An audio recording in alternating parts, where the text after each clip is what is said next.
नमस्कार दोस्तों, मैं BL डूडी लैब असिस्टेंट चयनित आप सभी का मेरे YouTube चैनल पर स्वागत करता हूं। दोस्तों, यह वीडियो लैब असिस्टेंट के जो किसान आंदोलन हैं उनसे संबंधित है, यानी कि किसान आंदोलन का ये दूसरा वीडियो है। दोस्तों, इस वीडियो में मैं आपको किसान आंदोलन जो हो महत्वपूर्ण कोई आंदोलन है उसके बारे में भी बताने वाला हूँ। तो दोस्तों आइए देखते हैं बीकानेर का जो किसान आंदोलन है उसके बारे में। दोस्तों, ये जो बीकानेर किसान आंदोलन हुआ था ये हुआ था 1927 से 1941 के मध्य। और उस समय दोस्तों तात्कालिक जो राजा था वो कौन था? राजा गंगा सिंह था। और उन्होंने दोस्तों क्या बनाई थी? गंगनेर बनाई थी। 1927 में गंगनेर का निर्माण किया था। दोस्तों, गंगा सिंह का शासन सिद्धांत क्या था? दोस्तों, गंगा सिंह का शासन सिद्धांत था दमन करना, उत्पीड़न करना और निर्वासन। ये दोस्तों इसका प्रमुख शासक या शासन सिद्धांत था। अगले यहाँ पर देखो जो पॉइंट है वो है कि किसानों के विरुद्ध जमींदारा एसोसिएशन का गठन किया और अध्यक्ष थे वो कौन थे? दरबारा सिंह था। अब दरबारा सिंह वो किसका अध्यक्ष था? जमींदारा एसोसिएशन जो गठन कमेटी बनाई है उसका अध्यक्ष था। अगला जो पॉइंट है वो देखते हैं दोस्तों हम इस बीकानेर जो किसान आंदोलन है इसके बारे में, कि बीकानेर में है महाजन ठिकानों में किसानों पर सर्वाधिक अत्याचार हुए। यानी कि बीकानेर में दोस्तों महाजन जो ठिकाने थे उन पर दोस्तों क्या हुआ? सर्वाधिक अत्याचार हुआ। और आंदोलन का जो मुख्य कारण था वो क्या था? अत्यधिक कर और सामंती अत्याचार था दोस्तों। यानी कि किसानों पर अत्यधिक कर लगा दिया और सामंती यानी कि सामूहिक रूप से दोस्तों क्या अत्याचार करना प्रारंभ कर दिया। अब दोस्तों देखो, गंगा सिंह द्वारा इस आंदोलन का दमन कर दिया गया। यानी कि आखिर में इस आंदोलन का दमन भी किसने किया था? महाराजा गंगा सिंह ने ही किया था। और अगला यहाँ पर पॉइंट देखो दोस्तों कि दूधवा खारा किसान आंदोलन, कि दूधवा खारा किसान आंदोलन हुआ था उसके बारे में पढ़ते हैं लैब असिस्टेंट का जो टॉपिक्स हैं। तत्कालिक जो यहाँ पर था दोस्तों कि बीकानेर रियासत में था। दोस्तों तत्कालिक उस समय क्या था? ये बीकानेर रियासत में था। और वर्तमान समय में दोस्तों ये दूधवा खारा है ये कहाँ पर है? चूरू जिले के अंदर था। और दोस्तों तात्कालिक जो ठाकुर थे उस समय, उस ठाकुर का नाम क्या था? सूरजमल सिंह यहाँ पर ठाकुर थे। और दोस्तों इसमें देखो कि आंदोलन का जो मुख्य कारण था वो क्या था? कि किसानों को उसकी जोत में दखल करना। क्या करना दोस्तों? दखल करना। यानी कि इसका जो नेतृत्व किया था वो किसने किया था? चौधरी हनुमान सिंह ने। यानी कि दूधवा खारा जो किसान आंदोलन हुआ था उसका नेतृत्व किसने किया था? चौधरी हनुमान सिंह ने किया था। और प्रमुख सहायता की थी वो किसने की थी? मगाराम वेद ने की थी। अब ये प्रश्न है बनता है दोस्तों यहाँ पर कि दूधवा खारा जो किसान आंदोलन हुआ था उसमें प्रमुख सहायता है वो किसने की थी? मगाराम वेद। ये प्रश्न भी कई बार पूछा जाता है। और दूधवा खारा का नेतृत्व किसने किया था? चौधरी हनुमान सिंह ने। ये भी पूछा जाता है। और दूधवा खारा किसान आंदोलन के समय दोस्तों उस समय जो तात्कालिक ठाकुर था उसका नाम क्या था? सूरजमल सिंह था। ये भी पूछ लेते हैं कभी कभी। अगला देखो यहाँ पर जो टॉपिक है वो क्या है कि कागड़ा कांड। अब दोस्तों कागड़ा कांड है वो कब हुआ था? 1986 के अंदर हुआ था। कागड़ा कांड कब हुआ था? दोस्तों जो भी कोर्स ज्वाइन करता है उसको मैं एक ट्रिक से याद कराता हूँ कि इस सन को कैसे याद करना है। इस सन को यानी कि हर जो यहाँ पर होते हैं 1 2 3 4 5 6 7 8 और 9 के बाद 0 या पहले 0, ये जो कोड होते हैं इन कोड का एक कोड रखा हुआ होता है मेरे, तो उस कोड के आधार पर मैं सबको सन याद करवाता हूँ। दोस्तों कागड़ा कांड है वो कब हुआ था? जैसे मान लो यहाँ पर 4 को मैंने कोड दिया है आर और 6 को जो कोड दिया है वो जे दिया है, यानी कि आर जे। ऐसे आप लिख दो राज। क्या लिख दो? राज। यानी कि कागड़ा कांड में आपको क्या याद रखना है? राज याद रखना है। यानी कि जो ए है इसका मैंने कोई भी कोड नहीं दिया है तो इसलिए आपको पढ़ना है आर और जे से। यानी कि आर से क्या हो गया? 4 और जे से क्या हो गया? 6 हो गया और 19 आगे याद अपने आप रह जाता है। तो दोस्तों कागड़ा कांड हुआ था वो कब हुआ था? 1946 के अंदर हुआ था। दोस्तों कागड़ा में महिलाओं का नेतृत्व किसने किया था? खेतूबाई ने किया था। ये प्रश्न पूछा जाता है कि कागड़ा कांड में महिलाओं का नेतृत्व किसने किया? यानी कि महिलाओं का नेतृत्व करने वाली कौन थी? खेतूबाई थी। और दोस्तों इसमें ज़्यादा कुछ इंपॉर्टेंट नहीं है, फिर भी जो जहाँ से प्रश्न बनने की संभावना होती है वो ही हम पढ़ेंगे दोस्तों। यहाँ पर है मारवाड़ किसान आंदोलन। दोस्तों मारवाड़ में किसान आंदोलन हुआ था उसके बारे में पढ़ते हैं। इसका जो मुख्य कारण था वो क्या था? अत्यधिक कर और लागबाग लगाना और तात्कालिक जो राज्य से मादा पशुओं को निष्कासन पर रोक हटाना था। इसका जो तात्कालिक कारण था वो क्या था? कि राज्य से मादा पशुओं के निष्कासन पर रोक हटाना। इनकी रोक हटा दी थी कि मादा पशुओं को बाहर आप ले जा सकते हो। तो इसका जो मुख्य कारण ये भी माना जाता है। और देखो दोस्तों, यहाँ पर तोल आंदोलन का संबंध मारवाड़ रियासत से माना जाता है। तोल आंदोलन का संबंध है वो किससे माना जाता है? मारवाड़ रियासत से माना जाता है। और इस मारवाड़ जो किसान आंदोलन है, इसका जो नेतृत्व किया था वो किसने किया था? इसका नेतृत्व किया था जयनारायण व्यास। और इसकी दोस्तों एक पुस्तक है जिसका नाम क्या है? गैर कानूनी लाग बाग। अब ये प्रश्न पूछ सकते हैं कि गैर कानूनी लाग बाग पुस्तक किसने लिखी थी? तो किसने लिखी थी? जयनारायण व्यास ने लिखी थी। और दोस्तों समाचार पत्र है उसका नाम क्या है? जयनारायण व्यास के समाचार पत्र जयनारायण व्यास था। और फिर यहाँ पर पीप है। पीप क्या दोस्तों? प्रथम अंग्रेजी समाचार पत्र था। पीप क्या दोस्तों? प्रथम अंग्रेजी समाचार पत्र था। और आगे क्या थे? आगे दोस्तों क्या है? बाण या अग्नि या बाण राजस्थानी भाषा का प्रथम समाचार पत्र है वो क्या है? आगी बाण या फिर अग्नि बाण यह है। और दोस्तों अगला यहाँ पर है तरुण राजस्थान, ये दोस्तों ब्यावर में चलता था। और अगला यहाँ पर देखो अखंड भारत, ये दोस्तों समाचार पत्र का मुंबई में चलता था। अगला यहाँ पर देखो कि जयनारायण व्यास को सिराना जेल में रखा था। ये प्रश्न भी पूछ लेते हैं कि जयनारायण व्यास को किस जेल में बंद रखा गया था? तो सिवाना जेल में बंद रखा गया था। अगला जो एक कांड आता है जिसका नाम है डाबड़ा हत्याकांड, ये दोस्तों बहुत ही इंपोर्टेंट है। डाबड़ा हत्याकांड है वो कब हुआ था? 13 मार्च 1947 को हुआ था, यानी कि जब भारत आजाद हुआ था उस समय क्या हुआ था? डाबड़ा हत्याकांड भी हुआ था। भारत आज़ाद हुआ था 15 अगस्त 1947 को। और ये दोस्तों कब हुआ? भारत आज़ाद होने से थोड़ा सा पहले हुआ था, यानी 1947 को हुआ था। अब इसका मैं भी कोड बता देता हूँ कि 4 को मैंने क्या लिया था? आर, और जो 7 है 7 है उसको मैंने के रखा है कोड। तो आप इससे आर और के से कुछ ऐसा नाम बनाओ जो आपको याद रहें, ताकि उसको आप उस नाम को किससे जोड़ना है? डाबड़ा हत्याकांड से जोड़ना है। या इसको आप ऐसे डाबड़ा को आप याद रख सकते हो रॉक, क्या रख सकते हो? रॉक, ऐसा कुछ नाम रख सकते हो जो आपको याद रहे। रॉक को किससे जोड़ना है? डाबड़ा हत्याकांड से जोड़ना, ताकि आप उस सन याद रखें। या फिर भारत आजाद हुआ उस समय क्या हुआ था? डाबड़ा हत्याकांड हुआ था। फिर दोस्तों ये डाबड़ा हत्याकांड हुआ है, ये कहाँ है? डाबड़ा ये डीडवाना नागौर के अंदर है। और मथुरा दास माथुर के नेतृत्व में यहाँ पर दोस्तों किसान एकत्रित हुए। और इन पर एकत्रित हुए किसानों पर गोली कांड में है 12 किसान है वो शहीद हो गए थे। यानी कि दोस्तों किसके नेतृत्व में किसान एकत्रित हुए थे? आपको प्रश्न कैसे पूछेंगे? प्रश्न पूछेंगे कि डाबड़ा हत्याकांड में जो किसान एकत्रित हुए थे वो किसके नेतृत्व में हुए थे? तो मथुरा दास माथुर के नेतृत्व में एकत्रित हुए थे। और दोस्तों उस पर गोली कांड यानी कि बहुत सारी गोलियों की बौछार कर दी, जिससे 12 किसान है वो शहीद हो गए थे। अगला यहाँ पर देखो जो किसान आंदोलन है वो कौन सा है? शेखावाटी किसान आंदोलन। दोस्तों जो शेखावाटी किसान आंदोलन है वो दोस्तों कब हुआ था? शेखावाटी किसान आंदोलन 1922 से 48 के मध्य, यानी कि 1922 से 1948 के मध्य ये चला था। और 3 जिले इसमें सम्मिलित है। शेखावाटी में कौन कौन से आपको पता है? शेखावाटी किसको बोलते हैं? सीकर, सुरू, झुंझुनू, इन 3 जिलों को मिलाकर के शेखावाटी क्षेत्र कहा जाता है। तो शेखावाटी जो किसान आंदोलन है वो 3 जिलों में हुआ था। यह सीकर जिले से प्रारंभ हुआ था। शेखावाटी आंदोलन दोस्तों सीकर जिले से प्रारंभ हुआ था। कारण इसका क्या था? अत्यधिक कर और सामंती अत्याचार। क्या था? सामंती अत्याचार था। अगला यहाँ पर देखते हैं दोस्तों पॉइंट है कि जो शेखावाटी किसान आंदोलन है उसके बारे में है कि जो सीकर को ठाकुर कल्याण सिंह द्वारा भूमि कर में कितना 1.5 गुणा वृद्धि कर दी गई थी। और चौधरी हरलाल सिंह, कौन दोस्तों? चौधरी हरलाल सिंह द्वारा 1922 में किसान पंचायतों का गठन भी किया गया। ये भी प्रश्न यहाँ पर बनने की संभावना है कि किसान जो पंचायत का गठन है वो कब हुआ था? 1921 को हुआ था। और किसने किया था? चौधरी हरलाल सिंह ने किया था। अगला यहाँ पर देखो जो नेतृत्व करता है वो कौन है? दोस्तों शेखावाटी जो किसान आंदोलन है उसका नेतृत्व किसने किया था? राम नारायण चौधरी ने किया था। और यहाँ पर अगला पॉइंट देखते हैं कि हरलाल की पत्नी दोस्तों कौन है? हरलाल की पत्नी किशोरी देवी के नेतृत्व में सीकर के कटरा स्थल नामक स्थान पर दोस्तों 25 अप्रैल 1934 को विशाल महिला सम्मेलन हुआ था, जिसमें 10,000 महिला ने त्याग दिया था।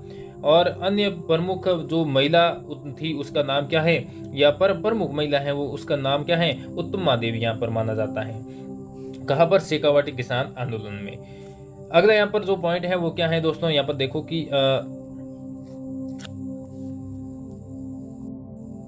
वो ये है कि 1934 में दोस्तों सीकर के पल्याणा नामक स्थान पर देश राज्य के नेतृत्व में है। दोस्तों किसके देश राज्य के नेतृत्व में है? जाट प्रजापत महायज्ञ का आयोजन किया गया, जिसमें लाखों लोग ने भाग लिया था। ये भी प्रश्न बनने का थोड़ा सा चांस हो सकता है। अगला यहाँ पर देखो दोस्तों, जो जयसिंहपुरा हत्याकांड, जयसिंहपुरा हत्याकांड, जो जयसिंहपुरा हत्याकांड है दोस्तों कब हुआ था? जयसिंहपुरा हत्याकांड है वो 21 जून 1937 को हुआ था। कब हुआ था? 21 जून 1937 को हुआ था। यहाँ पर 3 को मैंने कोड दिया क्या? M दिया था, और 4 को कोड है क्या?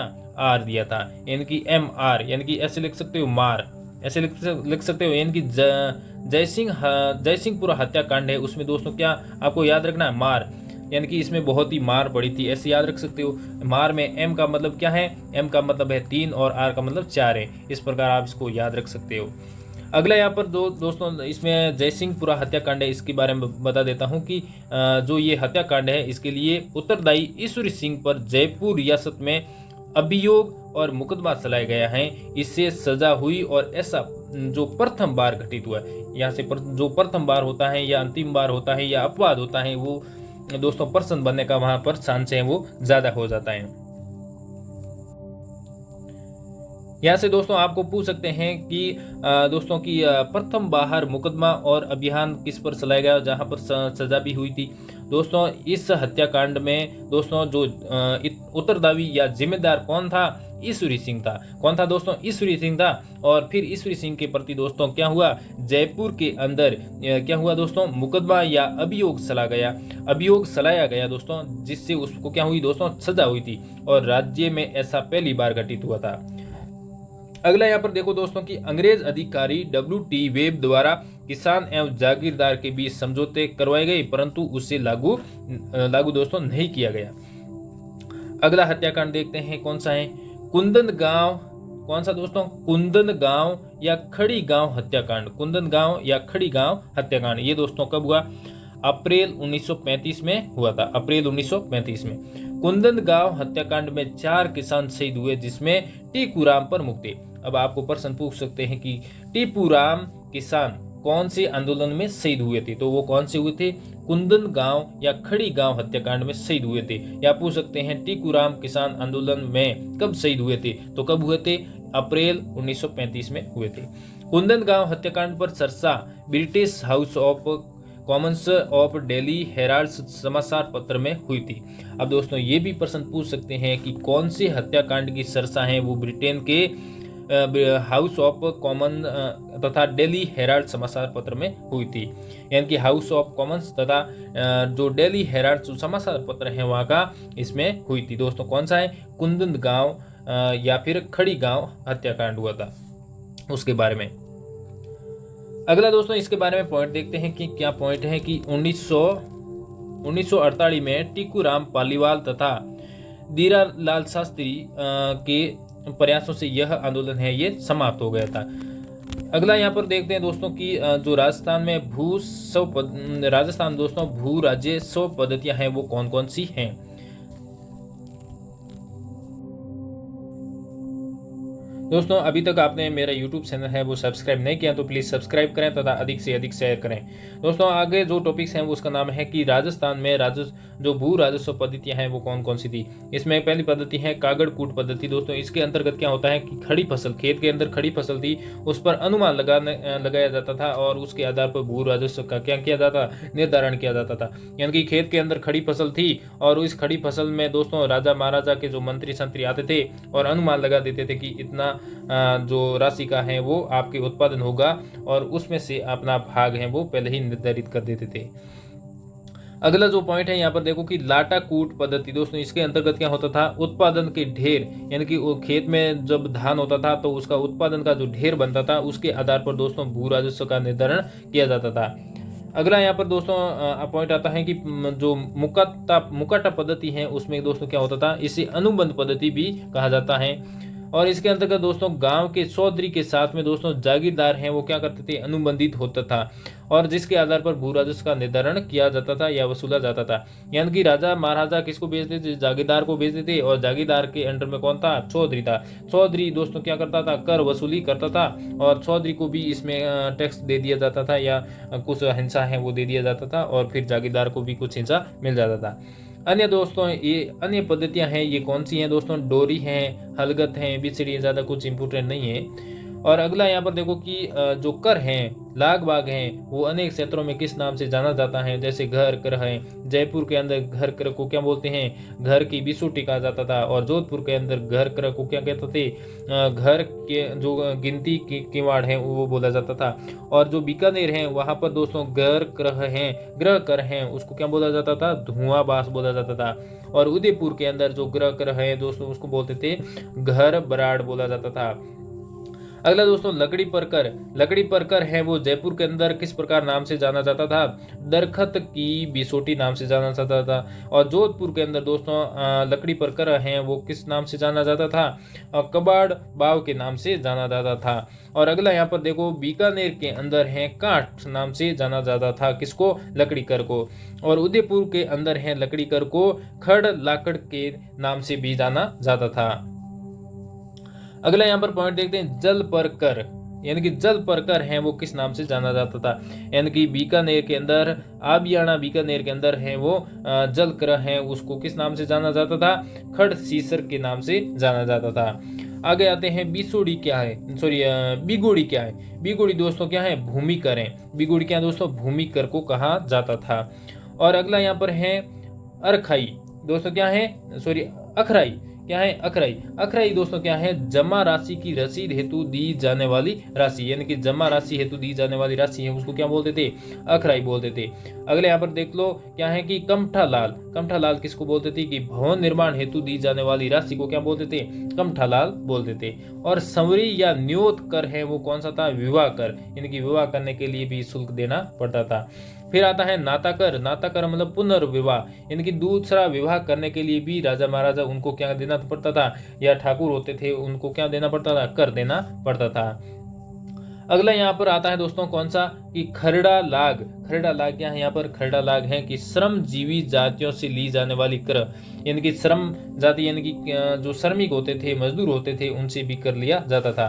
फिर आता है हीद भराई। हीद भराई मतलब मालियों से दोस्तों क्या है, लिया गया कर है उसको क्या बोलते थे, हीद भराई। अगले यहाँ पर पॉइंट है कि ईस कर। ईस कर मतलब मालनियों से लिया गया जो कर है उसको क्या बोलते थे, ईस कर बोलते थे। और फिर आता है कीणा। कीणा क्या है दोस्तों, वस्तु विनिमय कर है। कीणा है किसको बोलते थे, वस्तु विनिमय कर को बोला जाता था। फिर आता है रूपोटा या खूंटा किराई। फिर आता है या फिर जावा माल, या फिर आता है सिवोटी। अब दोस्तों ये सब क्या है, ये दोस्तों क्या है, पशुओं के क्रय विक्रय का कर है दोस्तों। क्या है, यदि पशुओं को यदि बेचते हैं या खरीदते हैं उस समय भी राजा महाराजा या जो होते थे उसको कर देना पड़ता था।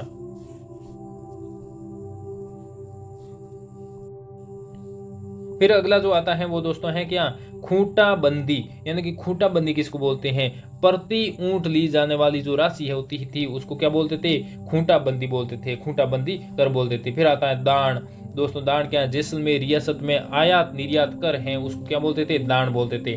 फिर आता है शायर, यानी कि शायर के जयपुर जोधपुर में आयात निर्यात का जो कर है उसको क्या बोलते हैं, शायर। फिर आता है जकात। दोस्तों जकात है वो कहाँ का करें, बीकानेर क्षेत्र में आयात निर्यात का जो कर है उसको क्या बोलते थे, जायत बोलते थे, सॉरी जकात बोलते थे। और दोस्तों अगला है पान सराई। दोस्तों पान सराई मतलब छोटे पशुओं पर जो सराई के लिए पर जो कर लिया जाता था उसको क्या बोलते थे, पान सराई। और अगला यहाँ पर है हबूब। दोस्तों क्या है, हबूब। हबूब क्या है, राजकोष के घाटे की पूर्ति हेतु ली जाने वाली जो राशि है उसको हबूब बोलते थे।